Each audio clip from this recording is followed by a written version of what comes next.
Good morning and welcome to the Fulshire Island Breakfast Briefing. My name's Amanda Webb. And my name's Lorna Sixsmith. Sorry, I was forgetting about the mic. As Helen said, we were here about 14 months ago, and some of you were probably here as well. We're just wondering how many of you have been using Instagram and Pinterest since our last meeting? How many Instagram? I'm on side Instagram, team okay. Instagram here. And how many Pinterest? Oh, Pinterest isn't as popular. Okay, I'll try and convert you all. So, what's happened recently? When I say recently, we forget how new social media is. It wasn't so long ago that we were sitting at desks with all this stuff. We had our phones, our calendars, our notebooks, and now everything is happening on the phone. And in fact, social media has changed as well, because when I started using Facebook and Twitter, it was all via a desktop computer. We all use them on the phone now. But something more significant has happened, and that's been the birth of visual networking. Whereas if you look at early screen grabs from Facebook or Twitter, it is all text. Everything is text. Goodness knows how we had the time to read all that stuff. But we can't now. We can't. People need to be able to consume information very quickly. And more so because the attention span of a human being, the average attention span of a human being is now 8 seconds. Not quite as bad as a goldfish, which I believe is 6 seconds, but 8 seconds. If we're going to grab their attention, we may get them to read something, but we need to grab it with our visual content first. And that's why Instagram and Pinterest are really important networks. As Helen said, there's been a ton of changes. I'm going to show you some of them. The headline changes since we were last here. They've introduced an algorithm. We all love algorithms, right? Yeah. Ads have been rolled out to everyone. I remember just over a year ago, I was in America at a conference and a woman showing me ads for the first time on Instagram because we didn't have them here yet. Instagram stories, which are relatively new. Anyone using those? They're like Snapchat for Instagram, and Zoom, which we're going to go through with you. There's quite a few changes happening with Pinterest as well. The main thing, I suppose, is that the algorithm has also changed. Things aren't happening in real time so much anymore, but I'll explain more about that shortly. Hashtags, of course, are very popular on Twitter and Instagram. They are actually dormant on Pinterest. Keywords are working, but hashtags aren't. The engagement, how Pinterest is showing you how people engage with your material is also changing. And adverts have been on Pinterest for over a year now in America and also in Canada and the UK. They're on their way to Ireland, so I'm going to talk about that a little bit as well.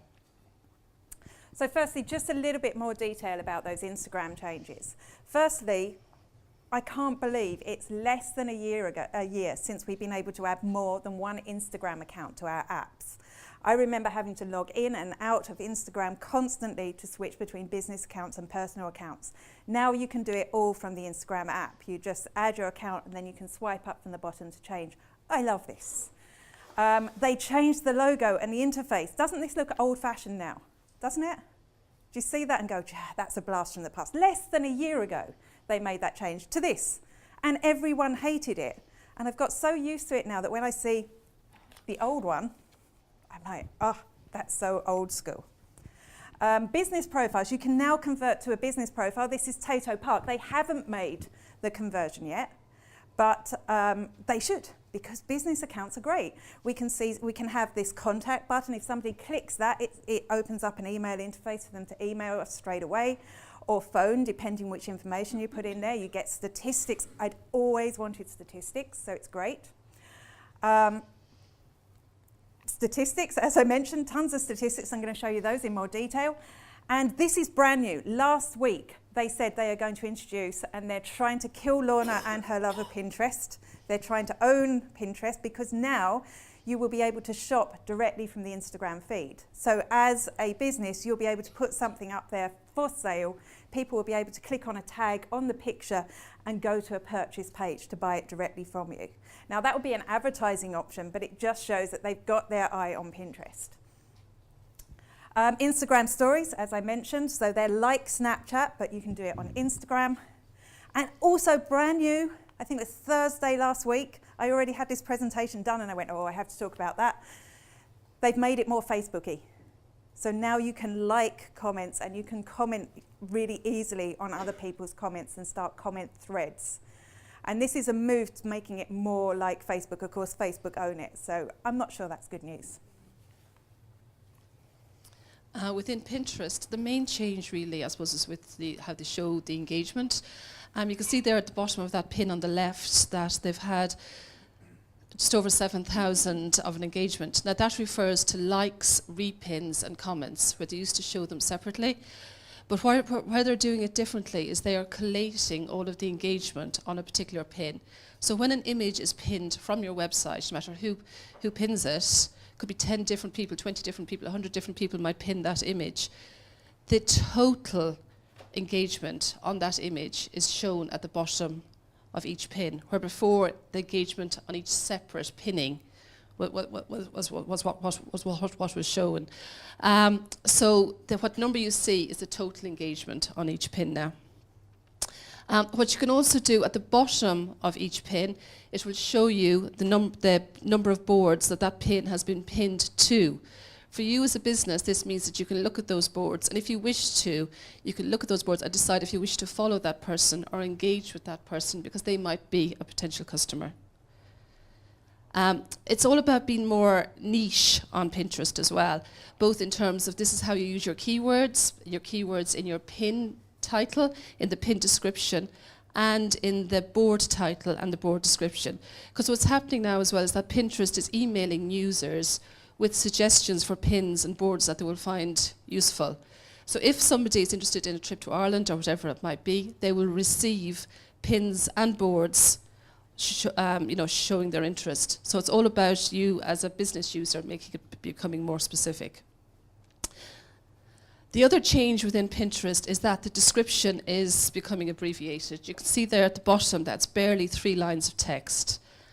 So really the description on each pin has to become a little bit like a subtitle, because it has to compel the reader to click through and to read more. Keywords can be anywhere in the description, but obviously if it suits to try and compel your consumer to click through, then you need to put it in those first 3 lines. A picture tells 1,000 words, but sometimes it needs some text to help it.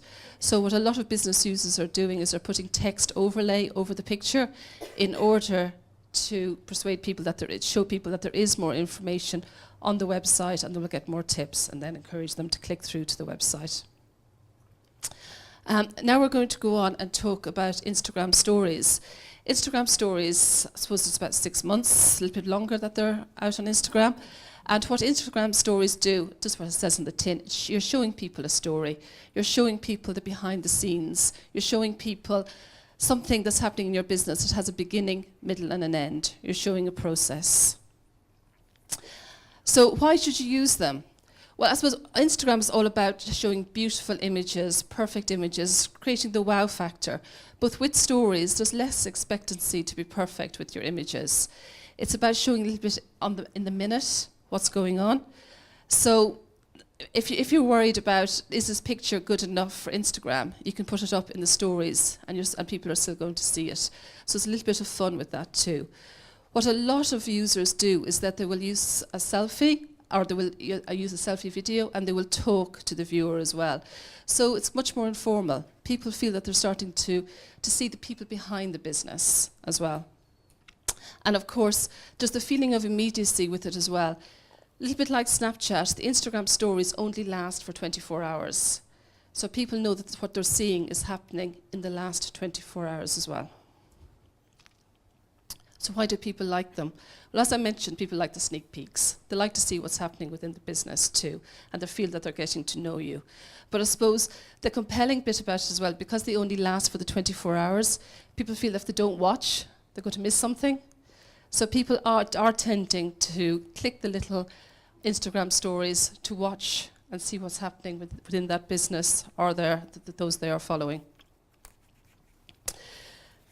This is an example of an Instagram story from Beautiful Destinations. We're just going to play it for you now. One of the things that you'll notice is, in terms of making it more compelling, is they're using text. We have got sounds. They're using the slightly spooky music as well. You can see that it's fun. And there's plenty of text there. It's compelling people to follow. You almost feel like you're going out for a walk with them. So it's quite inviting as well. That's the lint one. We have a slight glitch, so we don't have this one to show you. But this was for a writing festival. And so it showed people how they could book in. It showed them what will be happening at the festival in terms of going to show people how the old printing presses worked. And it ended with a call to action as well, showing them how they can book their tickets. And the very last photographs just said, see you on Saturday. So quite inviting. And we have another one now to show you. This is by a travel blogger. Now, of course, as a business user, you can create a story like this too. But this shows you what travel bloggers will create when they are coming to stay. An amazing view. Dear Mr. Frederick, I just got a new name. Yeah, point out everything. Chill out lounge area thingy. You think the room is already huge? Wait for that. Another room and the bathroom. Part of me wants to show you all that story because it's such an amazing hotel and I want to stay there, but we should probably move on. But that's just to show you really how people staying with you in the hotel, how they might use it as well. This is just showing you how the story can be created. Not only do you need to take photographs live, but you can actually include photographs in the story that were taken within the last 24 hours as well. But they must be within the last 24 hours.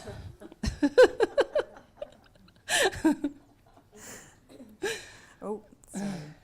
Presentation mode. The other advantage about the stories is that you can see how many people are looking at your stories, and you can see who they are.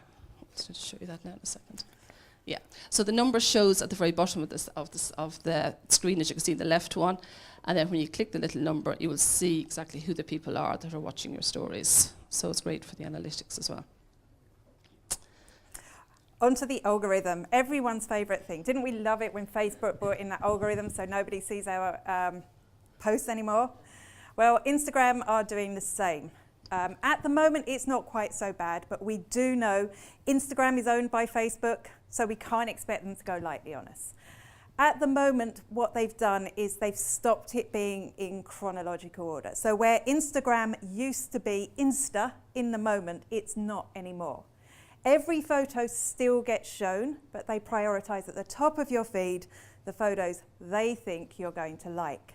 And they base that on all sorts of things, like they base it on interaction, the number of people that have liked and commented in the past, the number of people that come and view your profile.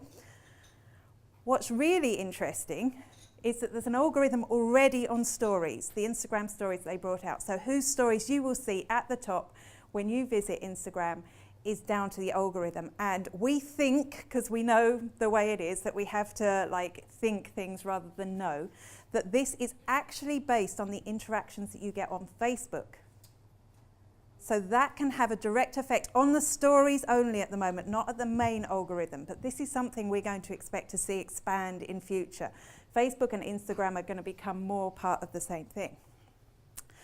If you want to beat the algorithm, because we all do, we need to think about ways we can get additional reach beyond just the people who already follow us on Instagram.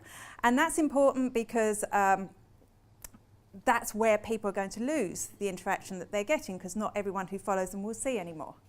So the first thing you can use is use hashtags. If you've fallen off the habit of using hashtags, if it just seems like too much hassle, which it does for me sometimes, don't. Go back, start using hashtags, find some of those relevant hashtags, something a little bit small, something a little bit big, so that you can reach more people.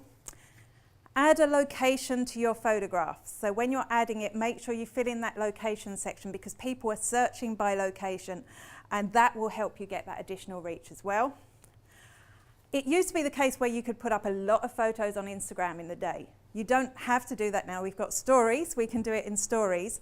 And also, if you want to make sure that if they're seeing your post, it wants to be the one that really works. So think about your top post of the day, your top photo of the day, or your top 2 photos of the day, rather than just throwing a whole lot of them up there at once.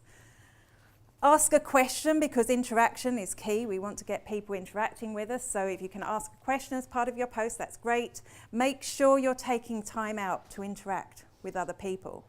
And by that, not just liking photos. God, you know, if you, by the time you get like 75, 80 likes on a photo, you don't know who's liked it anymore.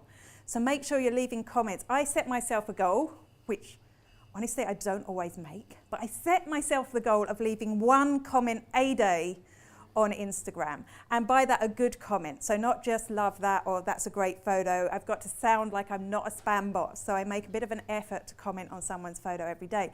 And those people soon become connections that you'll be able to get elsewhere or get to sign up for something. And finally, you can advertise, which we know is why Facebook do this stuff, because they need to make money at the end of the day. So you can advertise to get into the news feed. Instagram business accounts, which I made mention to, I love these. We were going to show you a demo on how to do this, but it's actually really, really simple to transition over to a business account. And if you don't like it, you can switch back. So there's a win-win there. So you can switch over to a business account, and when you switch over to a business account, you get all sorts of cool things. You get your updated bio where you can have more business function. It connects to your Facebook business page, so it takes the information from that. So just look at the information that it's got, because you can edit that as well. So for example, my address is on my Facebook page, so I could get the map and all sorts of things. But I don't want people coming to my house. It's a home office. So I made sure that's not appearing on my Instagram account. So you can think about things like that. You've got your call to action button to contact you. It gives you advertising that you can do directly from the app. So you've got like the boost post option on Facebook. You can now do that directly from Instagram. And you've got statistics. And I love statistics. I love statistics. And it does help you keep going to know that you've got the right followers. I'll show you a bit more about statistics shortly. In fact, right now. The first problem with Instagram, and this is still a problem for me, although I know it's beginning to not be a problem for other people, is who uses Google Analytics? Anyone? Yeah, you're all well trained. Now the problem is, when I go to Google Analytics and I look, Instagram doesn't come up as a referrer. It comes up as direct traffic. So how do I know if people are clicking the link in my bio that I'm desperately trying to get them to click? If I haven't switched to a business account yet, I can use, and I'm not going to go into detail here, but you can use Google URL Builder. Look at those pretty statistics. Or you can do this. You can look at the statistics within your business account, and they've stopped playing. But they're very, very pretty. You can see some of the same sort of information that you see on Facebook. So here you can see that somebody clicked the email button on my Instagram account. You can see how many people clicked the link in my Instagram account. I can see the posts that did the best, so I can start knowing what sort of content people are liking. I can see information about the people, so I can see where they're from, whether they're male or female, which age group they fit into. It's pretty basic information at the moment, but it's going to get better. Now, one of the new things with Instagram is Instagram Zoom. So it basically means that people can pinch out the image in order to magnify it. And of course, this means that particular features or something humorous can be pointed out. With this particular one, it stopped now, but you could actually see the kids smiling at the top of the bus when you zoomed into it. I chose this one, Little Map of Iceland, the company, it's Redka Vodka. But during the summer there was quite a bit about, during the Football World Cup, about how Iceland was such a small country and they managed to do so well. And I just think this company have emphasised that with a tiny little map. And you've got to zoom in to see what they're talking about. If you can't read it, it says not that many people live in Iceland, but those who do are exceptionally friendly. You've got a little guy waving with the bottle of vodka. And what they have at the end of the description as well is the two little zoom icons, which is just to point out to people that they need to zoom in order to see it and to get the joke, as it were. And of course, if you take a photograph of a horizon or a city, people can zoom in order to see all of the landmarks as well. And what a lot of businesses will do as well, they'll use hashtag Zoom in order for those photographs to be picked up. You can have fun with it too.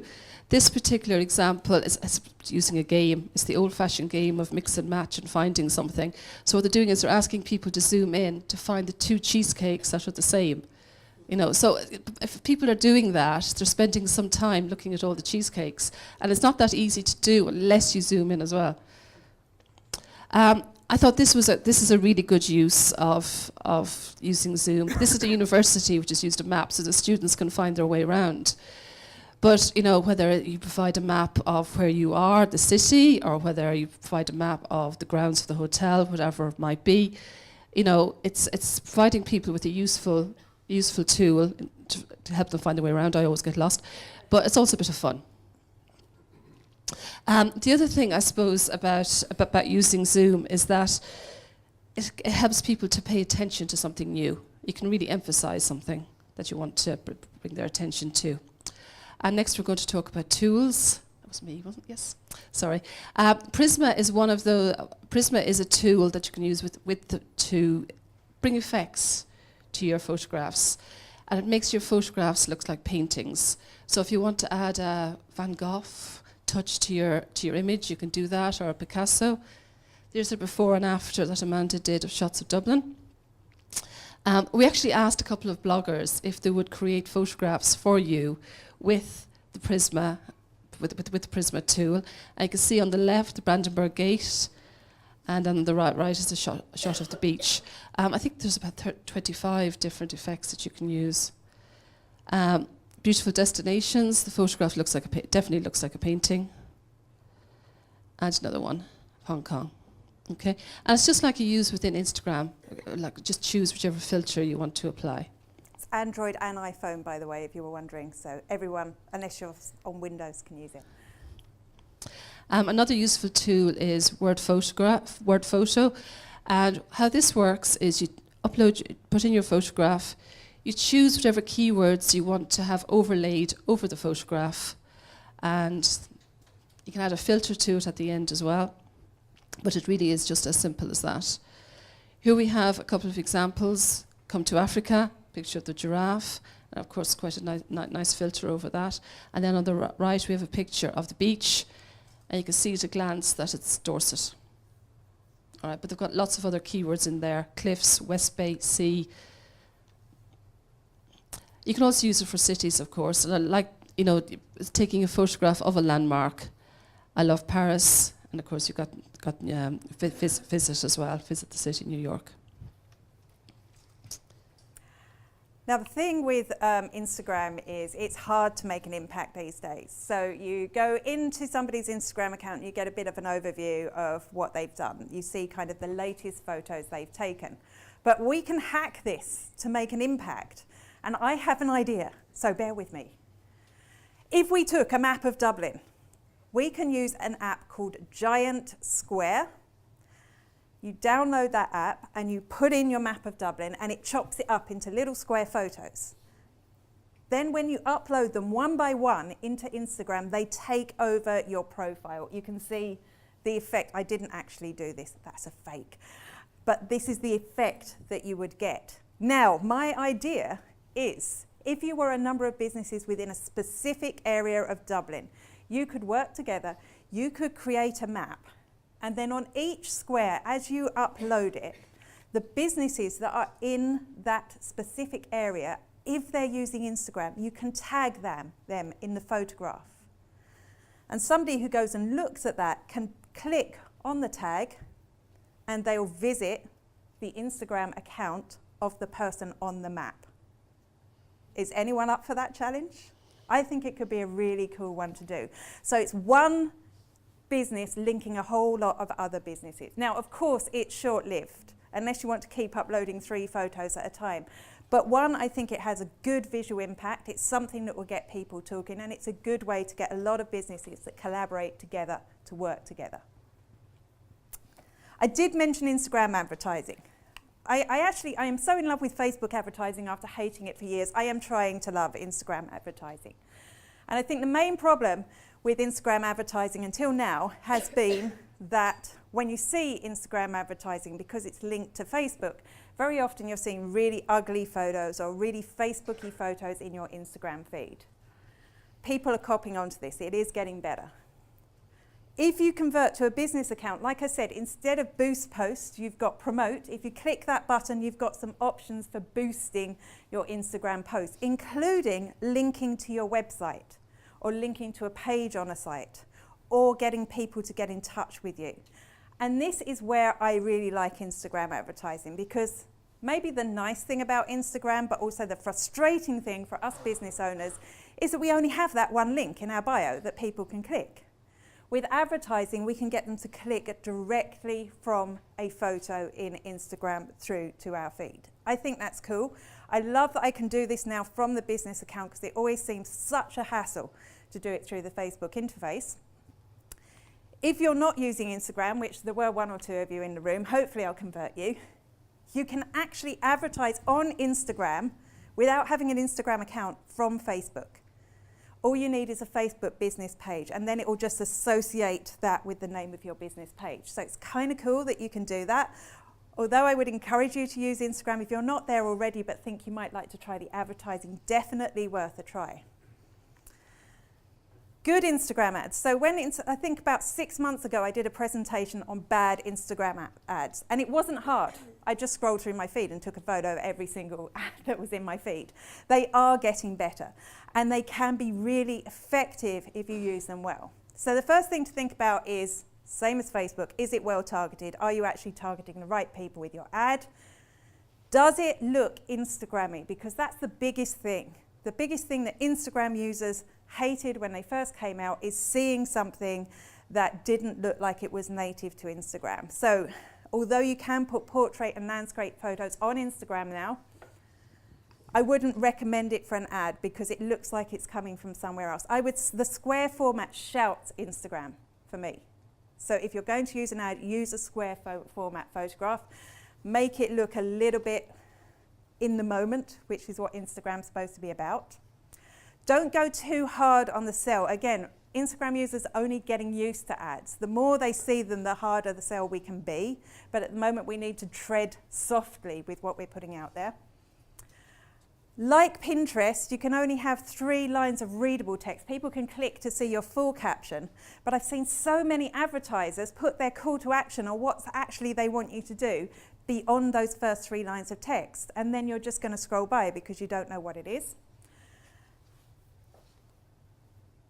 Readable without zooming. So zoom is great if you want to run a competition or do something cool like the Iceland one. I love that example. But just don't make people, if you've got text overlay, and this is something else that comes from Facebook. They use the same image on Facebook and they might have some little writing. You've got to remember, not everyone even knows they can zoom on Instagram now. So don't make people zoom in to see whatever it is that you've got on offer. I saw a really terrible one from a bank that did that. And I was like, what are they doing? And if you are linking out, make sure it's leading to a really good mobile landing page so that when people get there, because you've got to remember Instagram is still a mobile app. When people get there, they can actually do whatever it is that you want to do. Now we're back. So we're back to Pinterest again. Pinterest advertising, yes, it's happening, but hasn't reached Ireland yet, unfortunately. However, when I clicked in, when I was preparing for this, I thought I'm going to see if they will let me set up an ad. I discovered that if I agreed to pay in sterling, that it was going to let me set up an ad. So if you're able to pay in sterling, you might be able to do so. However, the ads won't be shown in Ireland. They'll only be shown to audiences in the States, in Canada, or in the UK for now. They keep saying it's going to be soon that advertising is available within Ireland. Very similar to Facebook, really, in terms of how you're going to pay for it, and in terms of the different types of adverts you can create. So it's per 1,000 for impressions is how you pay. The click-throughs to a particular page. Engagement. So again, it's whether you want people to like, repin, or comment. Visitor retargeting. What that refers to is people who've already visited your Pinterest account or people who've already visited your website. Okay, you can choose to advertise to them, and of course you can set the budget per day or for a lifetime. Again, very similar to Facebook, you can choose your audience, and you can choose them based on their interests as well. There will be much more about advertising, once it reaches Ireland. Visitor tools or visual tools One of the things about Pinterest is that the images, they have to be beautiful, or they have to be useful, or they have to be both. These have to be stunning in order to compel people to click in and to wow, or they have to provide them with information that they want. So this is where you can create infographics, all right? Graphics that provide information that people want about visiting your county or coming to Ireland. Longer form is best. And statistically, they're showing that infographics, the images that are 5 to 9 times longer than the width, are the ones that are doing best. They certainly should be 2 to 3 times longer than the width. So again, obviously it's portrait images. Apparently, once it goes over 9 times longer, the effect is lost because it's just too long on people's screen. The other thing is that they recommend to limit the number of colours. Don't make it too busy. They're actually saying, limit it to 2 colours. But when I'm looking at the popular infographics, they've usually got 4 or 5. But don't go busier than that. And again, the infographics should contain useful information. So it's how to do something. 15 things to do in Dublin. 8 ways to see Dublin in one day. 5 must-haves, 5 things you must pack when going to Ireland. Information that they're interested in, but the compelling call to action at the top. This one, it's clearly showing that it's Ireland.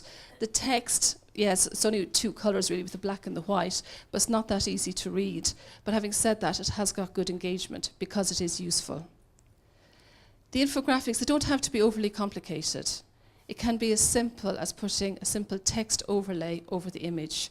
And people know that if they click that link, they're going to come to an article which shows them how not to get thrown out of a pub in Dublin or in Ireland. This is one from Manor House Hotel. Anyone from Manor House Hotels here? Give you a yay. Castle Hotels in Ireland. So when people click the link, they're brought to a blog post where they can see all of the castle hotels in Ireland. And again, it's quite simply done. It's just the text overlay, but it's effective. If you do want to go for the more complicated infographic, there are a number of tools that you can use to do that. Canva and PicMonkey are probably the most commonly known, but Easily, Pictochart, VisBuzz, and Venngage are the ones that people tend to use when they want to put in lots of stats, or lots of those little buttons with information in each one. The Pinterest algorithm is what I'm going to talk about next. And again, that has changed in that people aren't seeing things in real time anymore. What people are seeing when they go to their Pinterest page is the kind of material that they tend to engage with. So if somebody's looking up something on kitchens, then they're going to see lots of pins about kitchens. If somebody's planning their holiday to Ireland, they're going to see lots of images about Ireland. But it also works on engagement. So the more engagement a pin has got, so the more pins, likes, or comments a pin has got, then it's going to be higher up on the feed as well. So Pinterest rewards quality, but it also rewards engagement. One thing that's happened with the change in algorithm as well is that, I don't know if many of you are in group boards, so this is a board that a number of people can join, and they can all submit pins to. Group boards with little interaction are suffering with the new Pinterest algorithm. But what you can do to get around that, whether it's in a group board or not, is repin your own pins. And that's something that I would suggest you do. I don't mean to go in one day and sort of repin the pin numerous times, but decide, okay, I'm going to pin this image from my website, and I'm going to repin it to appropriate boards over the next number of days. All right, so basically you're boosting the engagement of your own pins. The other thing about beating the algorithm is timing. So working out my target audience, if you're targeting Americans, is remembering that they are 5 to 8 hours behind. So there's no point pinning early in the morning. But what they're saying, a lot of businesses are scheduling their pins to get around that. But what businesses are finding is that the mixture between scheduling and live pinning is working best in terms of getting their reach. So what I'm saying is don't schedule all of your pins. Keywords in the description, again, are important because Pinterest is a search engine in itself, so people are using it to search. The keywords don't have to all be in that first 3 lines of text, unless, of course, it's going to compel people to click. But it should be in the pin description and in the pin in the board title as well. Keywords are hugely important. Again, the image should be portrait rather than landscape because the image has to be longer than it is wide. That goes for all of them. The reason I've put their text on and putting a text overlay on an image is because, yes, a picture tells 1,000 words, but within Pinterest, might notice that a lot of the pins with text over them, because the description has gone shorter, are the ones that are getting the higher engagement. So it's worthwhile spending a little bit of time to show people what they're going to get if they click the link, what kind of information they're going to get. What the 80-20 rule refers to is that Pinterest is all about sharing. And what Pinterest does not want is businesses just to pin their own material. They want them to find material that their audience are going to enjoy. So it's about working out what your target audience are interested in, creating boards, and finding content that's going to match those boards and interest your target market. Within Pinterest, there's analytics as well, and they really are, quite comprehensive. You're greeted with something that's very like the Facebook Insights, which is an overview of the amount of impressions you get, etc., both from your website and from your pins in general. Pinterest will also show you which are your power pins. That means your pins and boards that are getting the most engagement. And you can analyze that in different ways, whether it's clicks through to the website, the impressions, and they're still showing the saves, which is the repins, and the likes separately. You can also see which of your boards are getting the most impressions and clicks through as well. What's also interesting is that you can see how people organize your content. So somebody who repins your pins, or somebody who's pinning from your website, what boards are they pinning your content to? So you're finding out the titles of the boards that they are pinning them to, as well as you can click in, have a look, and see if these are people who are worth following, if they look like they're going to be a customer in the future. What Pinterest also shows you within the analytics is what sort of content your audience, your repinners, your pinners are engaging in. So, for example, if you find that your audience, a lot of them are interested in recipes, then it might be worthwhile setting up some recipe boards and getting some recipes from your chefs, or whatever it might be. Predictions for 2017. So we figured if that much has changed since we were last here, what might change? Well, we're going to get loads more algorithm on Instagram. We're going to get, and I'm pretty sure of this, Instagram Live. So if you're using Facebook Live or Periscope already, well done you.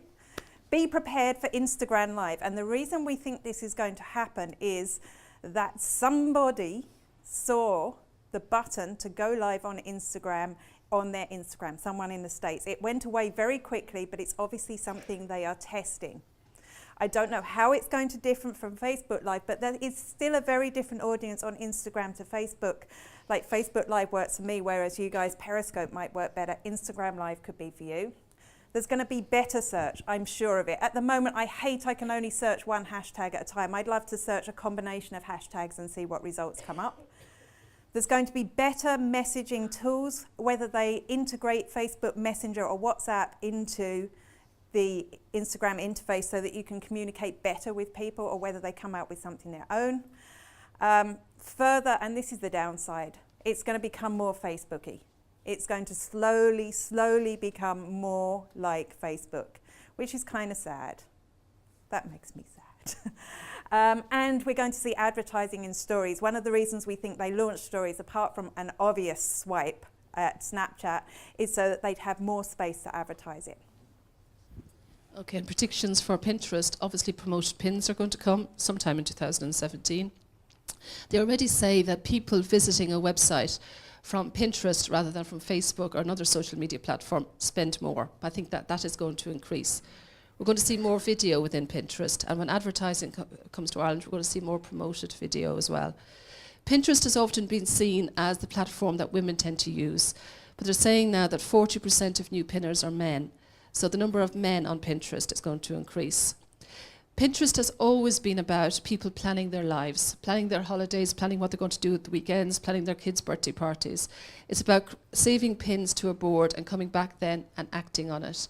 Pinterest bought Instapaper earlier in the year, so I think there's going to be more of an emphasis on save your interest now, save your pins to your board, but then go and buy later, or go and book your holiday, or whatever it might be. Affiliate pins are available now. What that means is people can put in an affiliate link and earn an income. So there's going to be more very popular pinners that are going to be using affiliate pins. We're almost done now, but it's not over for you. You can't just go away. What we want you to do this year, but preferably today, convert to a business account. It really is simple. And like I said, you can convert back at the moment. So this is your ideal time to try it out. You'll need to have it linked to your business page in order to do that. Create a posting schedule. And I found this really useful myself this year, where I've really been trying to use Snapchat. Keep doing that. Instagram more for my business. Having an actual, on a Monday, I'm going to post this. On a Tuesday, I'm going to post this. Because it's not in the moment anymore. Sure, you can still put in your in the moment photos, but to make sure you've got stuff consistently in your feed is important. So have a decent posting schedule. And look at those tools we gave you. I tell you, you are going to love Prisma. You cannot not love Prisma. But keep an eye out for new tools that can just make your photos stand out a little bit more in the feed against all those other photos that people are seeing of Dublin. And give advertising a go while it's cheap. And within Pinterest, what I would say is create some infographics and see if you get more engagement on those pins. Again, it doesn't have to be a complicated infographic, but even putting a text overlay over a photograph makes it into an infographic. Don't forget, Pinterest is a search engine, so ensure that you're having those keywords.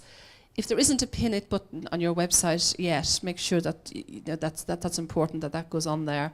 And don't just pin an image and forget about it. Go back and repin it to other boards as well. And remember, this is who you're talking to now. 8 seconds. You need to make an impact with your images. Thanks very much.